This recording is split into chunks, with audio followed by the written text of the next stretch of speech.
गुज़िश्ता हफ्ते किसान मददगार हेल्पलाइन पर मौसूल होने वाले 5 अहम सवालात। अदरक कब काश्त करना चाहिए?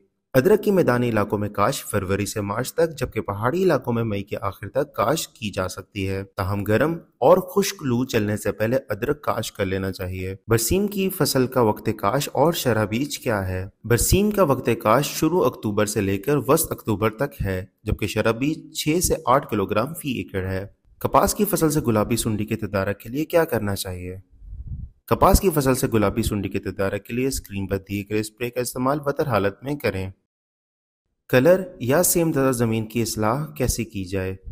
कलर या सेम ज़दा ज़मीन की इस्लाह के लिए सबसे पहले मिट्टी का तज्जिया करवाएं, फिर तज्जिए की बुनियाद पर 40 से 50 बोरी जिप्सम फी एकड़ ज़मीन में यकसा फैलाकर मिक्स करें और वाफिर मिकदार में साफ पानी लगाएं ताकि नमकियात निचली तहों में चली जाए। अच्छी निकासी का इंतजाम लाजमी है। भिंडी की फसल से तेले को कंट्रोल करने के लिए क्या करना चाहिए? भिंडी की फसल से तेले के कंट्रोल के लिए स्क्रीन पर दिए गए स्प्रे का इस्तेमाल बतर हालत में करने से आप अपनी फसल को तेले के हमले से बचा सकते हैं। मजीद रहनुमाई के लिए किसान मददगार हेल्पलाइन पर राब्ता करें। शुक्रिया।